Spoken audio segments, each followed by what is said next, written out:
एक लोकसभा की सीट पहले ही भारतीय जनता पार्टी के पक्ष में गुजरात के सूरत से जीत करके आ गई है और 191 सीटों पर चुनाव हुए हैं। बहनों और भाइयों, जो रुझान है, जो उत्साह है, जो उमंग है, पूरे देश में एक ही स्वर गूंज रहा है और वह है कि फिर एक बार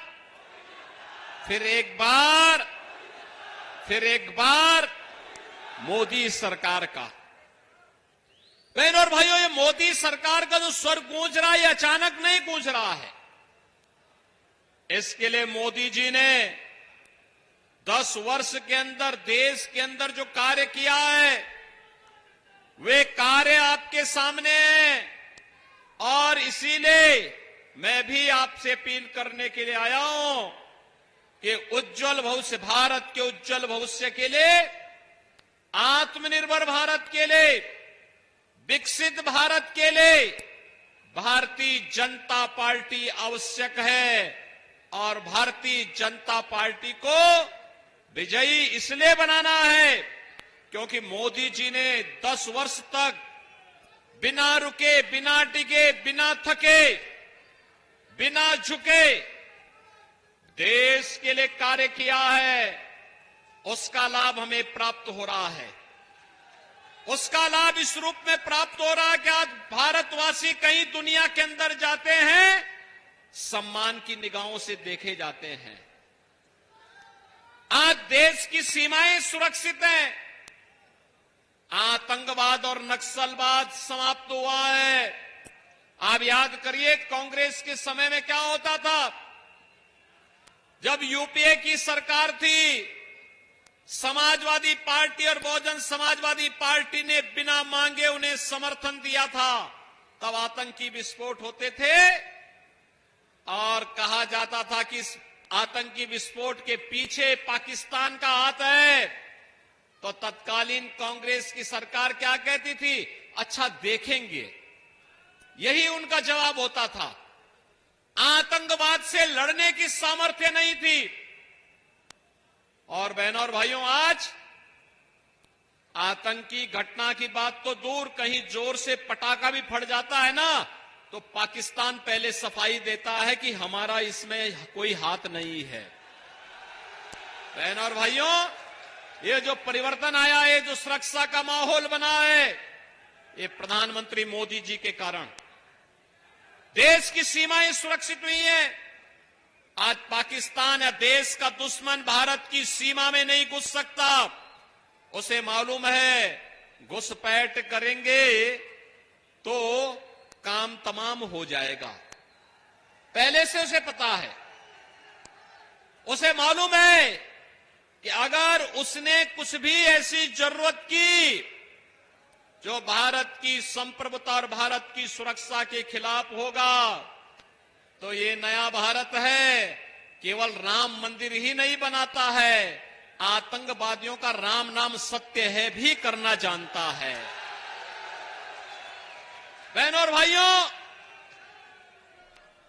देश के अंदर विकास के कार्य किस रूप में हो रहे हैं, आप मुझे बताइए। हाईवे बन रहे हैं, एक्सप्रेसवे बन रहे हैं,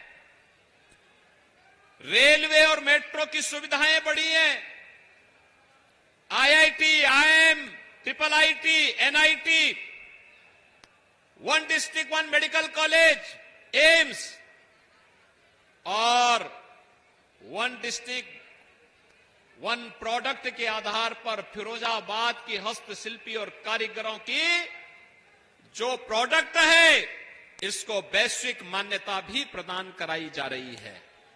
एक समय था जब यहां का उत्पाद, यहां का प्रोडक्ट लगभग बंदी के कगार पर जा चुका था। एक तरफ प्रदेश और केंद्र सरकार के अधिकारी परेशान करते थे, पॉल्यूशन कंट्रोल बोर्ड और एनजीटी दूसरी तरफ था। 2017 में जैसे ही सरकार बनी, हमने कहा इन सबसे कि अगर किसी व्यवसायी को परेशान किया, किसी उद्यमी को परेशान किया तो बोरिया बिस्तर बांध देंगे, बोरिया बिस्तर।